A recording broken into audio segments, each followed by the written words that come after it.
subsections went into this one bill. So it makes it a little bit harder to sift through all the bellow in these bills and determine what's valid and what's not, right? So a lot of these little, a lot of these bills became subsections of this one bill, and now it's harder to identify them as they go through. So a lot of this stuff got snuck onto the floor and it got voted in as a bill, which is eventually going to become a law. So part of that thing is for seniors. If they don't pass the STAR test, they don't graduate. All right? If you're in the 11th grade and you take the STAR test and you don't score within a certain threshold, you automatically get routed into either a vocational track or you get routed to the JROTC, which, you know, you mentioned earlier, if that's a route you want to go to help pay for your education, more power to you. I don't think that's the route you meant for it to go, but it's helped you out, hasn't it? At this point, right? Okay. So, with that being said, it kind of takes us backwards in steps.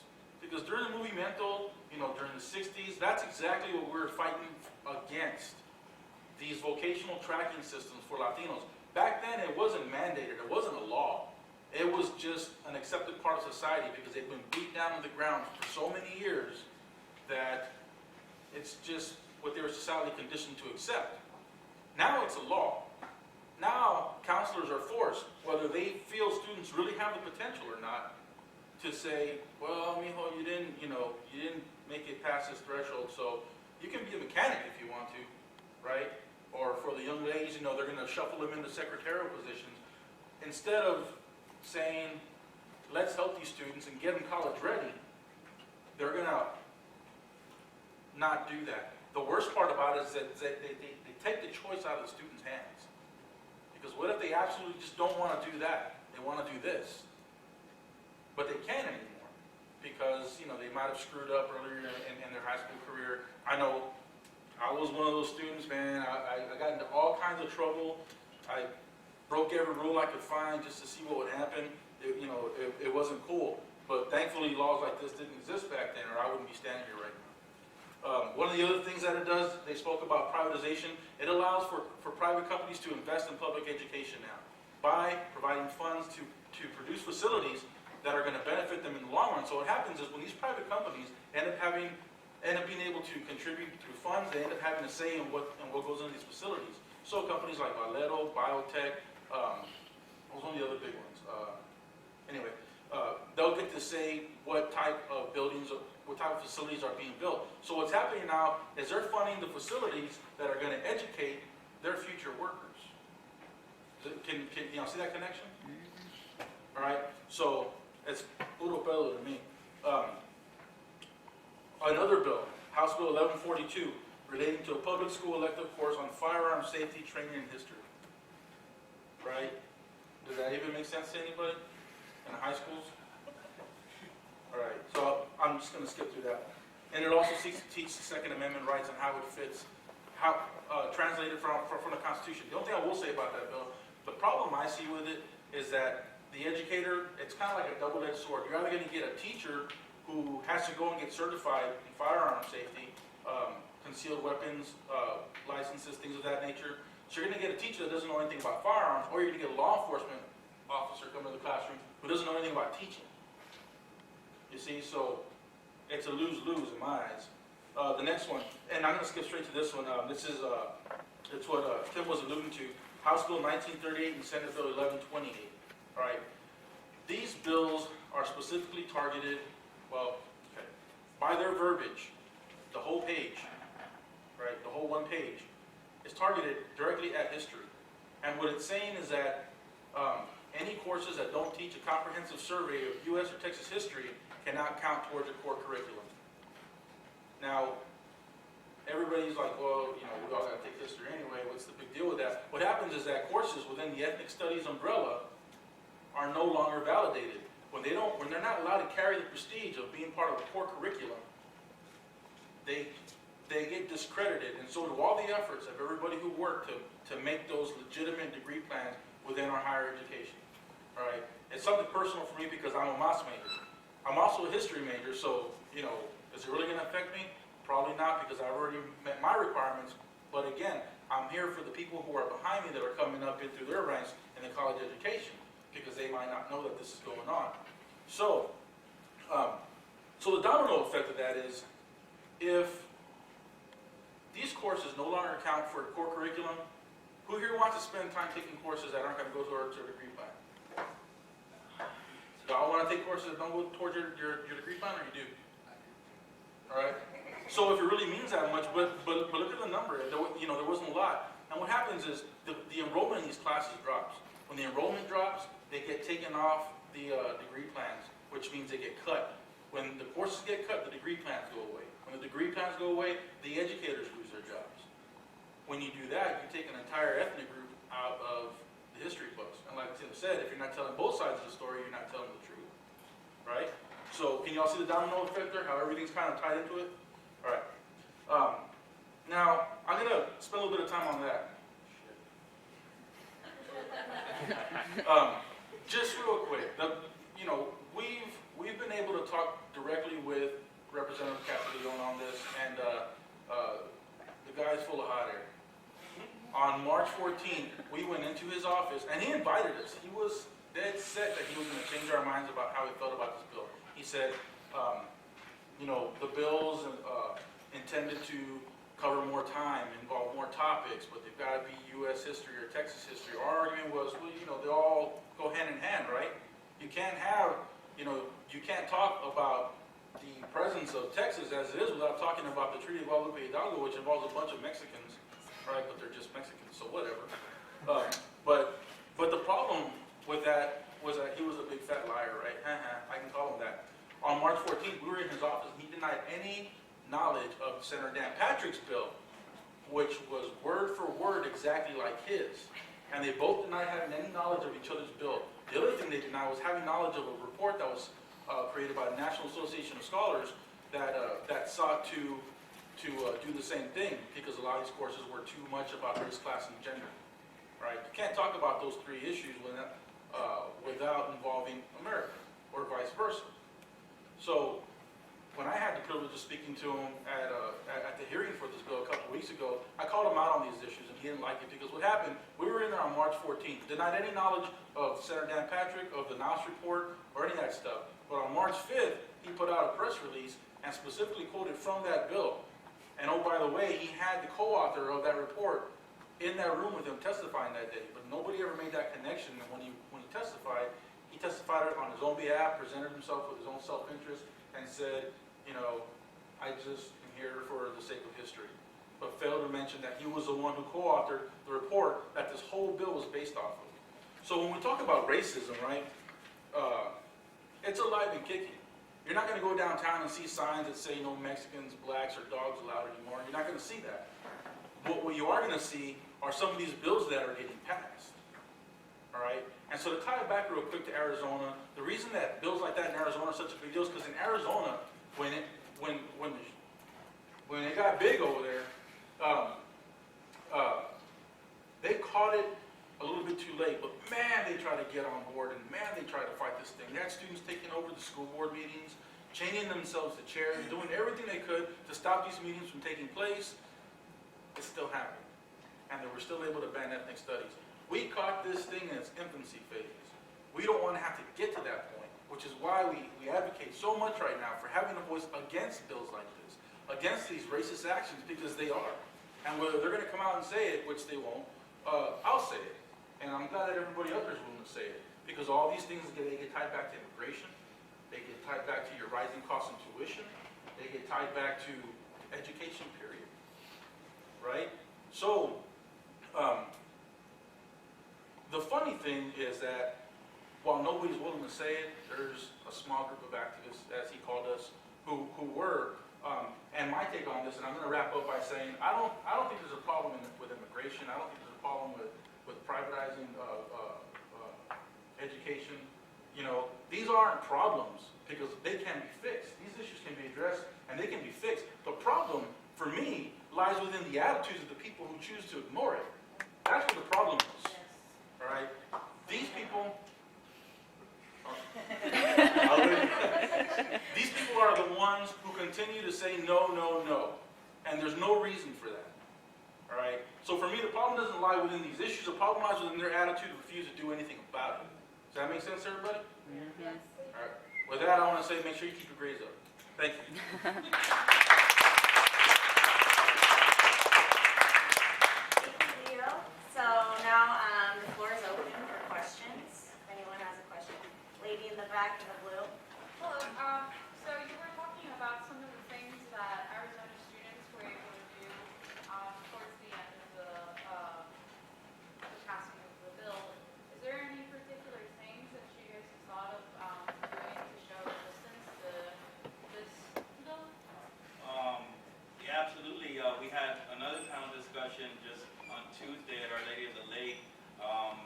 Prior to that, we've been organizing at various conferences, the NOX State Conference and the NOX National Conference. But tomorrow we're having a rally and demonstration at Southwest Workers Union from 4 to 7. And it's a statewide rally because we're Austin, UTPA, all over the place. Several cities are actually having a rally, so we're in solidarity with them. But like he said, it's still early. It's every major metropolitan city in Texas. Dallas, Fort Worth, Irving, San Antonio, Houston, to include Baytown, down in the valley. There's a few different cities, University of Texas, Pan Am.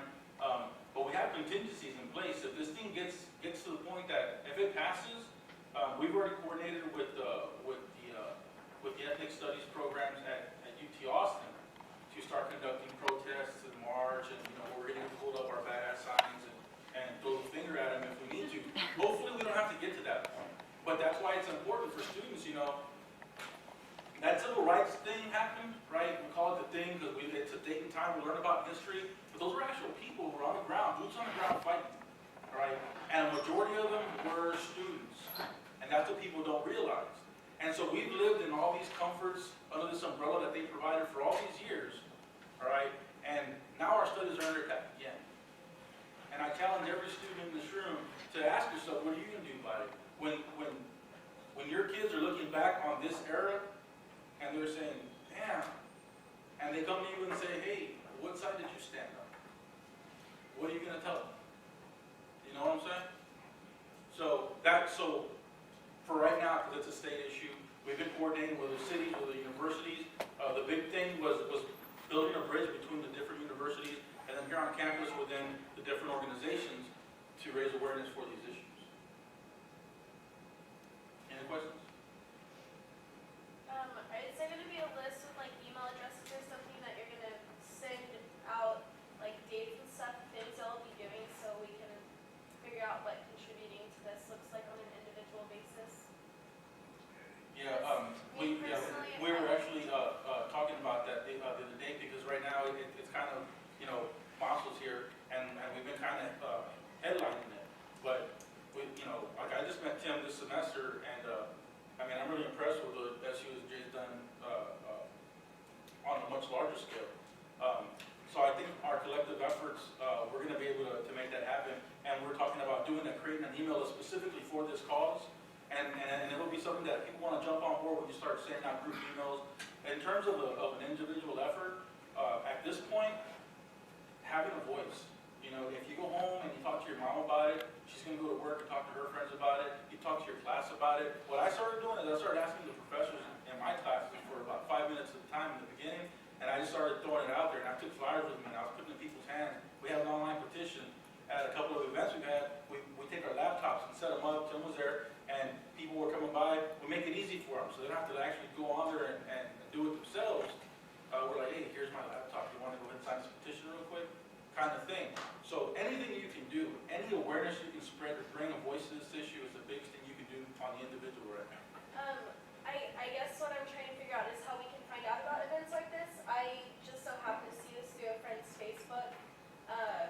I am taking a Mexican-American class this semester, and I announced it to the class today. I don't think anyone showed up, but I still did it. I just didn't see any other advertisement for this event anywhere on campus or at all. So I was wondering how I could find out about stuff like this to tell people about it. Exactly how you found out about it. I know, do you have a Facebook page? Well, there's an email list, isn't there? Yeah. We have There's SUSJ. We didn't really, I guess, what you call advertise or what have you. We organized this in less than a month. But we do have a Facebook page, which is facebook.com/OccupyETSA. And we have a, I don't know. Yeah, I think there should be a place where you can sign in and just put your But we email. have an email list, a newsletter Okay, that you could give us your, did you sign up? I haven't yet, I will. Yeah, everybody that signed up, if it's cool, we're gonna, Yeah, we're just gonna add you to the email list if you've signed up. Okay, awesome. Yes, Yeah. we have this service. Yeah. All right, my question is mostly directed at the first two speakers.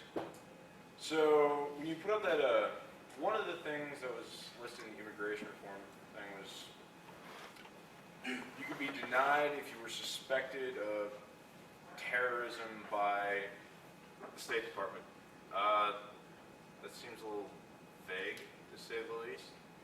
I mean, I know me, I would probably end up on that list. My citizenship's not in question, but I have a family member who was at one point tangentially related, involved with an organization that is on a terrorist watch list for environmental activism, just sabotaging bulldozers and stuff like that. Somehow they ended up on the terrorist watch list. Yeah. Terrorist. Well, Right. one man's terrorist is another man's. So I guess. There you go. True. Yeah. So my question is, do you see that clause being used to deny activists and radicals? Well, I wouldn't get the sense that it would be a huge, necessarily part of the denial, necessarily, only because, excuse me, I think there's a lot of other ways that you can deny the average undocumented citizen their rights and citizenship, or undocumented immigrants. I'm more referring to maybe like So, 100 to 200 specific people who were involved in well, sure. high-level activism. Like Sure. basic. Well, absolutely. And while I don't know that it would necessarily be a huge part, it would definitely play a part because, again, this kind of ties back into what we were talking about earlier, which is the distractions and the racism, really. Because, I mean, if you look at a lot of these large-scale mass killings or whatever, what have you, none of them, as far as I know, have been committed by Latinos or Hispanics. So obviously that wouldn't necessarily target those people necessarily, but obviously in addition to them, there could be other people that are denied citizenship.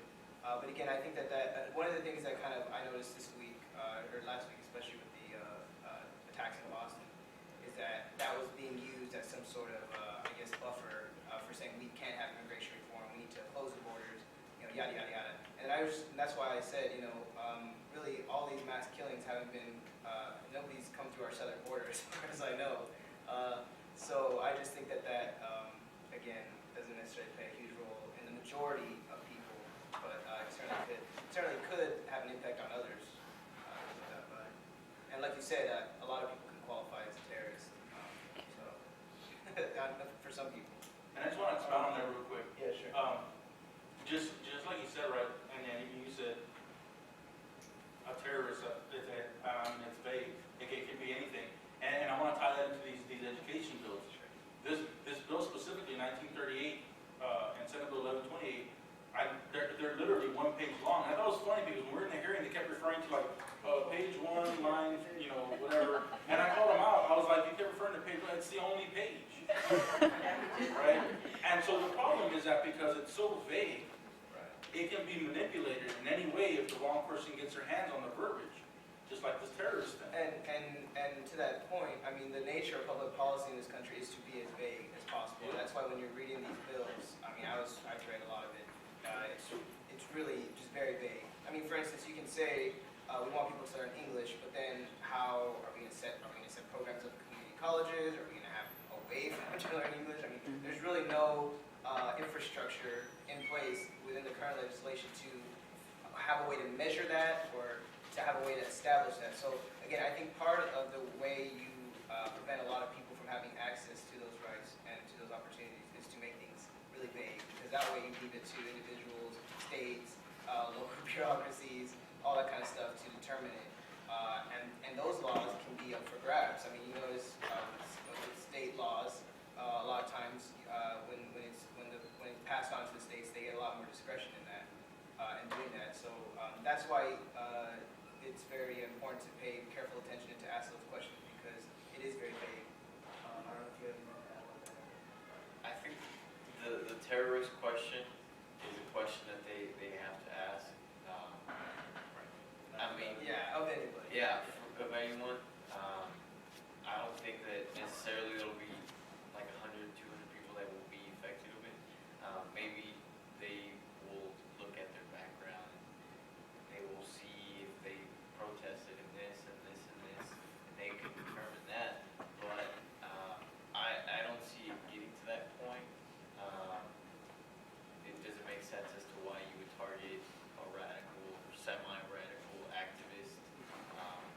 It's a lot easier to deport somebody than put them in jail. So you're, I mean, They're I still would, technically in the country. I would respond in this way. It's directly in response to 9/11. And as you saw with the Sarnaut brothers, they're already thrown around as terrorists because they were Muslim. You know what I mean? So it's just another way to marginalize and to call out the other, which doesn't really exist.